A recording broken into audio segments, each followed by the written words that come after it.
रात में आसमान में देखो, हर तारा जो तुम्हें दिखता है वो एक बहुत बड़ी चीज का हिस्सा है, एक गैलेक्सी का।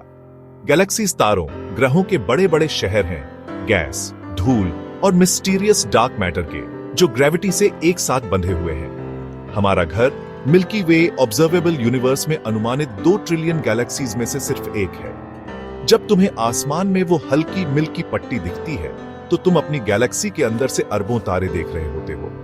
गैलेक्सीज में करोड़ों से लेकर खरबों तारे हो सकते हैं, जो इतनी ज्यादा दूरी पर हैं कि लाइट को उन्हें पार करने में सालों लग जाते हैं। कई सदियों तक हम सोचते थे कि मिल्की वे ही पूरा यूनिवर्स है, जब तक कि एडविन हबल जैसे एस्ट्रोनॉमर्स ने और भी अनगिनत गैलेक्सीज को नहीं दिखाया। इस डिस्कवरी ने सब कुछ बदल दिया, हमें यह दिखाते हुए कि हम एक विशाल इंटरकनेक्टेड कॉस्मोस का सिर्फ एक छोटा सा हिस्सा है।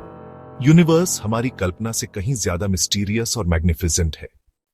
गैलेक्सीज के 3 मुख्य शेप्स होते हैं, स्पाइरल, इलिप्टिकल और इरेग्युलर। स्पाइरल्स जैसे मिल्की वे और एंड्रोमेडा के ब्राइट सेंटर्स और स्वीपिंग आर्म्स होते हैं, जहां नए तारे बनते हैं। इलिप्टिकल गैलेक्सीज पुरानी, ज्यादा गोल होती है और प्राचीन तारों से भरी होती है, अक्सर गैलेक्टिक मर्जर्स का नतीजा होती है।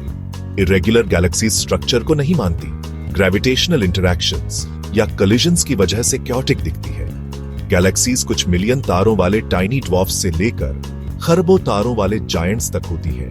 उनके शेप्स और साइजेस अरबों सालों में इवॉल्व होते हैं, जो ग्रेविटी और कॉस्मिक इवेंट्स से बनते हैं। हर गैलेक्सी एक बदलते हुए कॉस्मिक स्टोरी का एक स्नैपशॉट है। गैलेक्सीज की डाइवर्सिटी यूनिवर्स के डायनामिक और क्रिएटिव नेचर को दिखाती है। मिल्की वे एक बारड स्पाइरल गैलेक्सी है, जिसमें लगभग 400 बिलियन तारे हैं। हमारा सोलर सिस्टम ओरियन आर्म में है, गैलेक्सी के क्योटिक सेंटर से दूर। कोर में सैजिटारियस ए *** है, एक सुपर मैसिव ब्लैक होल जिसका मास 4 मिलियन सन्स जितना है। हम इसे सीधे नहीं देख सकते, लेकिन इसकी ग्रेविटी आसपास के तारों की ऑर्बिट्स को शेप करती है। मिल्की वे एंड्रोमेडा से टकराने वाली है। 4.5 बिलियन सालों में वे एक नई गैलेक्सी में मर्ज हो जाएंगे। ऐसे मर्जर्स आम हैं। हमारी गैलेक्सी छोटी गैलेक्सीज को कंज्यूम करके बड़ी हुई है। मिल्की वे की कहानी लगातार बदलाव, कॉस्मिक ड्रामा और इंड्यूरिंग मिस्ट्री की है। हमारा गैलेक्टिक होम शांतिपूर्ण नहीं है, ये पावरफुल फोर्सेस और ऑनगोइंग ट्रांसफॉर्मेशन की जगह है। गैलेक्सीज अपनी विजिबल मैटर के लिए बहुत तेजी से घूमती है।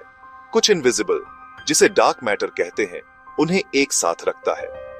डार्क मैटर यूनिवर्स का लगभग 27% बनाता है, फिर भी हम इसे देख या छू नहीं सकते।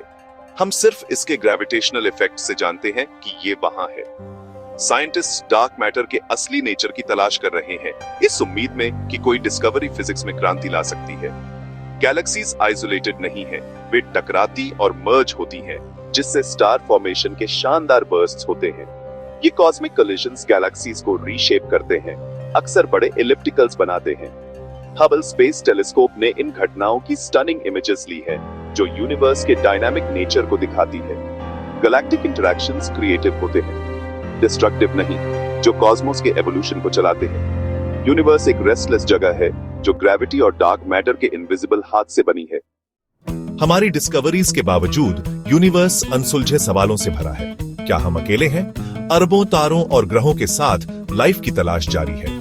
डार्क मैटर और डार्क एनर्जी कॉस्मोस का 95% बनाते हैं, फिर भी मिस्टीरियस बने हुए हैं। गैलेक्सीज का हमारा लोकल ग्रुप, जिसका नेतृत्व मिल्की वे और एंड्रोमेडा करते हैं, कॉस्मिक एवोल्यूशन को समझने के लिए एक लैबोरेटरी है। जेम्स वेब जैसे नए टेलीस्कोप्स स्पेस में गहराई से देख रहे हैं, पहली गैलेक्सीज को दिखा रहे हैं और लाइफ के संकेतों की तलाश कर रहे हैं। हर डिस्कवरी ज्यादा सवालों को जन्म देती है, जो हमारे ज्ञान की सीमाओं को आगे बढ़ाती है। हम यूनिवर्स की कहानी पढ़ना अभी शुरू ही कर रहे हैं। कॉस्मोस वंडर से भरा है, खोजे जाने का इंतजार कर रहा है।